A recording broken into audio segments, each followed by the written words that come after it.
The season of the Drifter is upon us, and with his gloriously scruffy looking nerf herder vibe taking over the hearts, minds and crotches of our collective imaginations comes a sandbox update. Yeah, there's a lot to get through, but one of the more interesting changes was the PvP changes to shotguns. Bungie's heard the community feedback loud and clear, and it was abundantly clear to anyone who played Crucible for 5 minutes that shotguns were a real problem in all Crucible game modes. It's probably why my last video surrounding shotguns in the Crucible outperformed every single expectation I had for it. Their response to shotgun dominance was that they quote-unquote toned down the range at which shotguns could secure a one-shot kill. Initial testing from the always superb Fallout plays has revealed that the new one-hit kill range is 8 meters, down from 9 meters. Now, on the face of it, that really doesn't seem like a lot, and it may disappoint people who were hoping for something a little bit more drastic. So does that 1 meter nerf make a difference in normal play?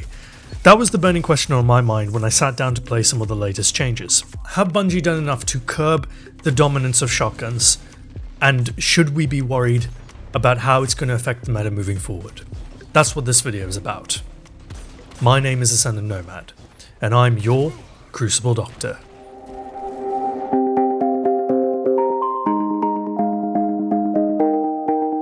The short answer is yes, it does make a difference. The long answer, a little bit more complicated. I'm not somebody who can really spend a whole lot of time going over the minutiae of every gun and weapon, and honestly there are people out there who can summarize it a lot better than I can. Like Fallout Plays, who I've already mentioned, link in the description below to his excellent video as well. So what I did instead was some real world testing to see how shotguns are affected in everyday engagements. I took one shotgun from each shotgun archetype, aggressive, precision, lightweight and rapid fire, and went about testing them. I also threw in the chaperone just for the hell of it. I didn't have a Gnora's axe or a good bone structure to test slug shotguns, but again, what I lack in depth here can be covered by others, and what I found with all the weapons I tested was very interesting. Right off the bat, the 1 meter range nerf is very noticeable. Shotguns have always been inconsistent, but that slight nerf exacerbates that inconsistency, because our comfort zone for using them has been pulled back a little. If you're expecting to play the way that you normally play and get reliable results, you're in for a rude awakening. I found that aggressive and precision frames are tied for my personal success rate post-patch, with lightweights coming in second place. Chaperone was, well,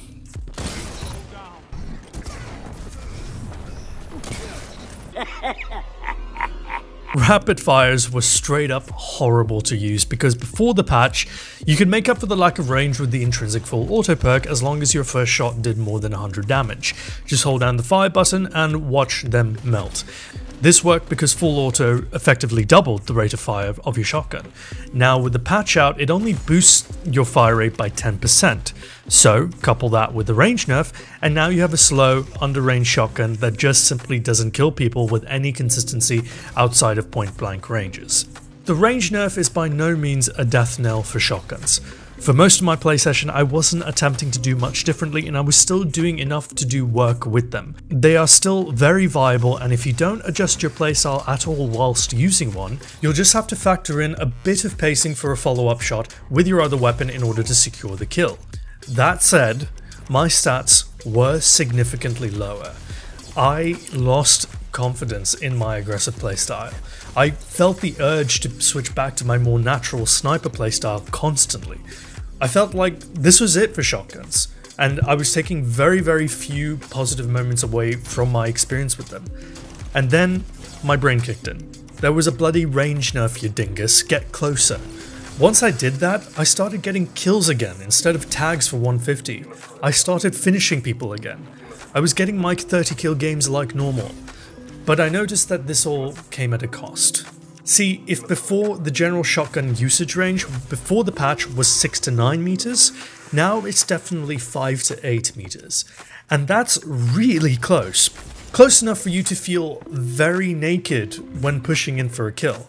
Your muscle memory will need to be retuned to understand that you need to get a bit closer to secure that kill, meaning your favorite spots for luring people around corners, using cover, sliding, and whatever else you sprinkle into your shotgunning will need an added dose of brave pills.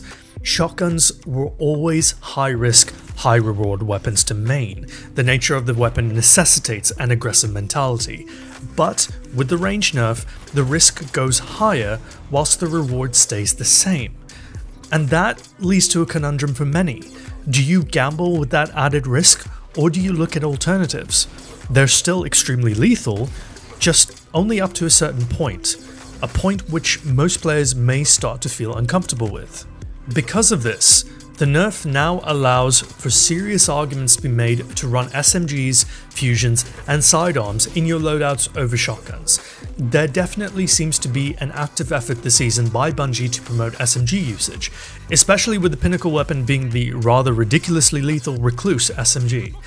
As a result of this range differentiation, you're most likely going to see different types of weapons and different types of playstyles emerge at the 8 to 10 meter range that shotguns previously occupied, meaning you're going to have to adapt and change yours if you want to run shotguns effectively. Personally, I don't think this will affect dedicated shotgun users all too much. Give them a week to adjust to the new range and they'll be aping you like nothing really ever happened. That's certainly still the case in the competitive playlist. The good news for the rest of us is that we have legitimate counters to them, and the cramped maps and quick play suddenly don't feel as claustrophobic anymore against a team of onrushing apes. As the season continues and the meta matures, I expect we will be seeing a lot more variety in the loadouts than ever before. I'm a big fan of the changes made, and whilst we're nowhere near a perfect meta, I believe we're getting a hell of a lot closer to one. Before we wrap this up, a quick word from this channel sponsor, Bounty. Bounty is the game-changing platform that allows fans to support their favorite creators by helping pay for content that they want to see. Submit your ideas to your favorite creator and vote for the best ideas from their community with your wallet. The creator chooses the idea they like best, makes the content, and gets paid for it. Content for the fans, by the fans. To learn more, click in the video description below. For me, I don't see shotguns going anywhere anytime soon. They are still the most powerful energy weapon in the Crucible for their range. They are still the easiest to pick up and use well. Barring a damage reduction, they will continue to be relevant in this meta. But because of their now extremely specialized use case scenario, other close range weapons can finally be given the spotlight. I personally can't wait to give my Erentil a whole lot more love and continue using my Fate Cries Foul with confidence. But let's be real, the Chaperone is stupid good fun now with the RPM buff. I'm secretly relieved that the nerf has not turned out to be as big a deal as previously thought. The next video on this channel will deal with defensive shotgunning, and why it's so important a skill to have as a shotgunner.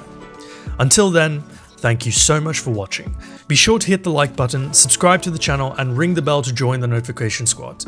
My DMs on Twitter are always open, and as always, please leave your comments and thoughts on this video down below. My name is Ascendant Nomad, and I am your Crucible Doctor. See you in the next one. Cheers.